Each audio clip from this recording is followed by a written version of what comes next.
Hey friends, my name is Jake. Welcome to Canadian Cutting Edge. We've got a fixed blade from Kubey today. This is the KU160. I'll get that glare off the blade. I'll try anyways. There we go. It's classified as a hunting knife by Kubey. It's about the right size. It's a little bit heavy, bit thick, chunky. This one is wooden. You can also get it with G10. The G10 has handle scales that can be removed, although on some images of the G10 it looks like it's pinned as well. But I think those pictures might be of with the handle scales with a really, really black wood. In fact, most of the listings for this on the Kubey's websites anyways, it says it's African black wood. On White Mountain Knives, this says this is some kind of redwood. It certainly is not a North American wood, to be certain. It's a dense, it's an oily looking hardwood. I used to be a finished carpenter. I started off as a regular carpenter just after high school, and actually in high school I worked as a carpenter, but I did finish carpentry after that, and this is not a North American wood at all. It's probably all that African black wood in this sample that I have, and some people have. It's just probably lighter. It might be closer to the sapwood, which is why it's a little brighter and not as black. I can't be certain of that. It could be that this is some kind of redwood, and they also have African black wood. I'm not certain of that. The G10, like I said, has removable handle scales, which is a good thing. Most of these knives at most stores are $69.99 or $79.99. White Mountain Knives has both the G10 and this one listed for $48.99 for the wooden, and what was the price there on the, oh, I didn't have it written down here, 50 something for the G10 version. And AliExpress has them for $57.99, both the wood and the G10. You can try to get it from White Mountain Knives if you want to, but they're out of stock on both of them, so you have to hit the notify me link on the pages and wait to see if they come back in stock. Or you can go to AliExpress or other places. Amazon, I think, is totally sold out of these. Their listing is for $69, I think, or at least was. We've got a D2 blade. It's sort of a drop point with a swedge and a big, thick, chunky blade and a flat grind on there, full tang, and fairly blocky handle. So you want to take a good close look at this thing. Let's get over to the tabletop and we're going to take a good close look at this knife. Stay tuned. So here's the knife. Let's put that to the bottom of the screen for you guys. Let's take a look at the sheath first. We've got a taco style Kydex sheath. It's riveted in 5 places. There is a little hole right there for the drain, so that's good. We don't have a push off for the your thumb right here, at least not one that's folded out, but you can easily put your thumb on there, and that's how I push it off. I just push it off like that and it comes out. It works pretty well that way. The belt loop, you can change which way it goes. You can change the orientation so it's scout carry if you want to, or this way. It sits a little bit high on the waist for my liking, but lower than most of those Tech-Lock and Tech-Lock-like sheath belt loop things. So I like that a little bit better, although I'd rather have it have a belt like that seat belt material so that it hangs even lower and it's got more freedom of movement. But this isn't bad.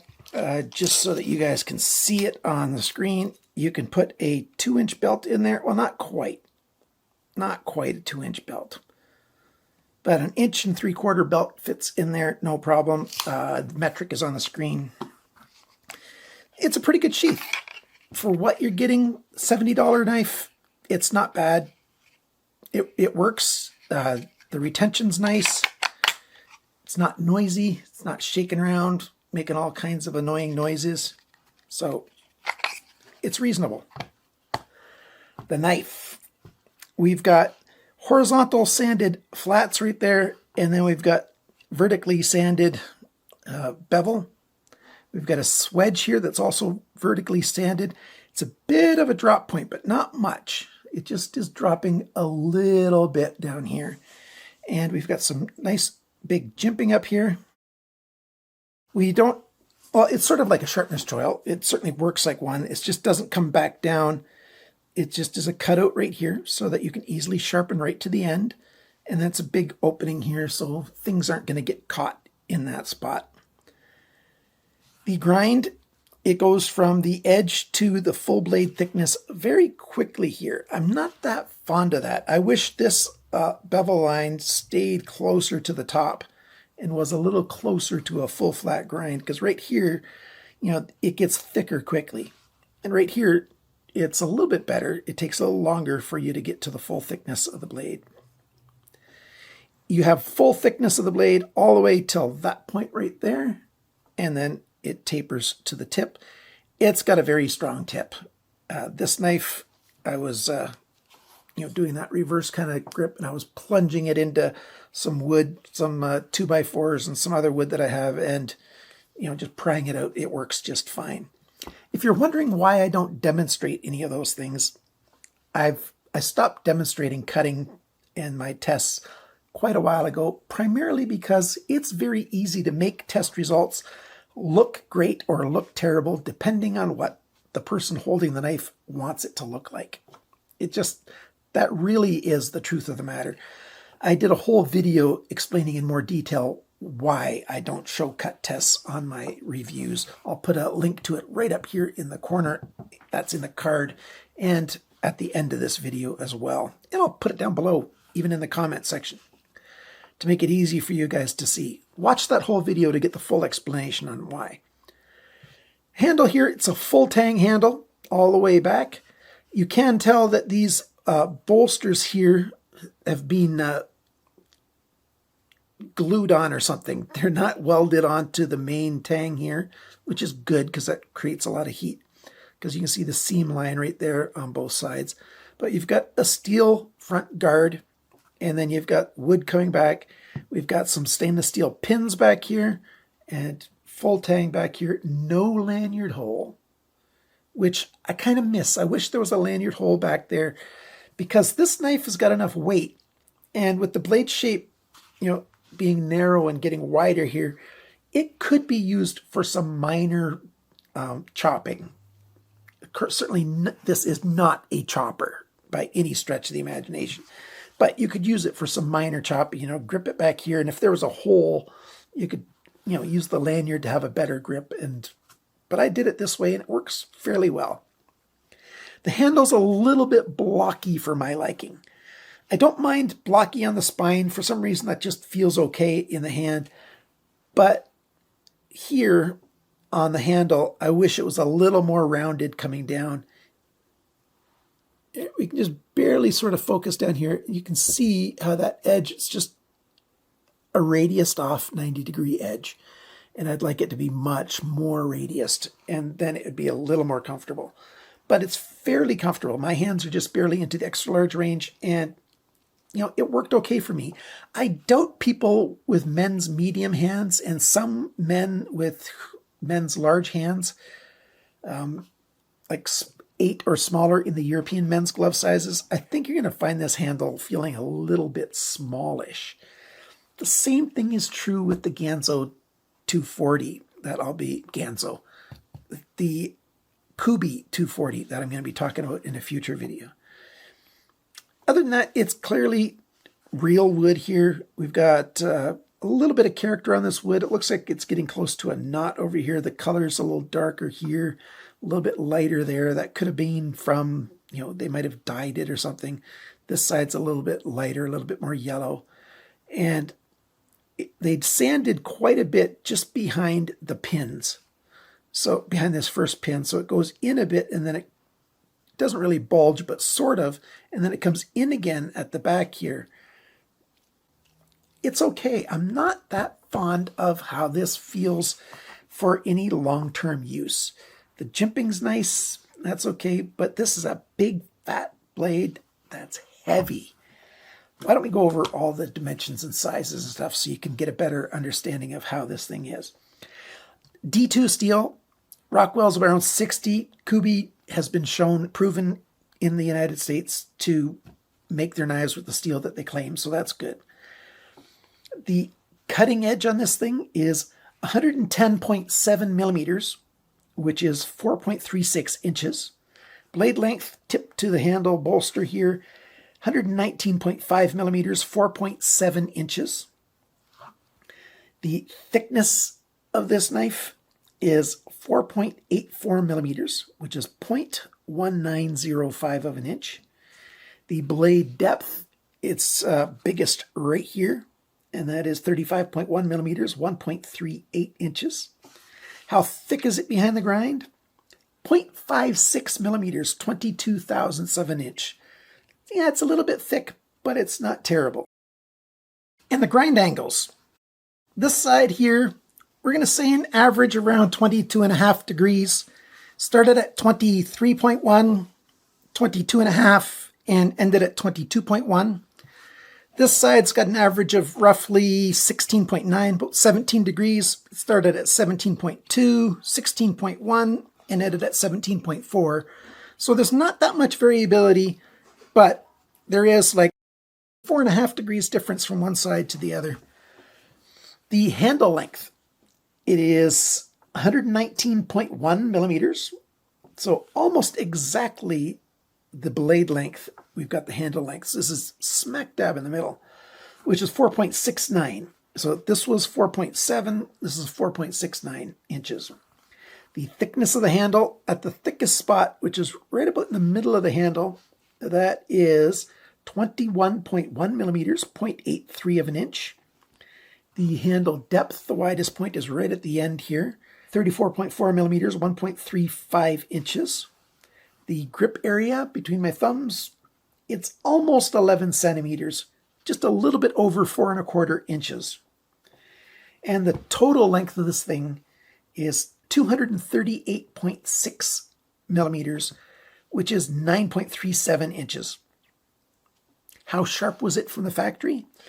Again, measured in three spots, average 105 bests. They made it quite sharp from the factory, and it performed quite well in my testing.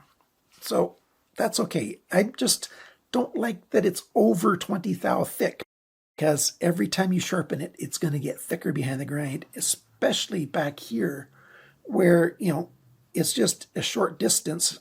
Let me measure it. I didn't measure it over here before. Yeah, it's only 3/4 of an inch until we were at the full thickness. Whereas up here, you know, it's an inch. So, yeah, that's not, I don't like that much, but it's not terrible. It's okay.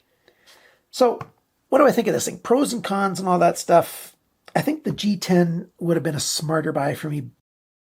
The sheath, it could be a lot worse. I don't like the Tech Lock style, so this is okay. It's not bad. It holds firm. It carries okay.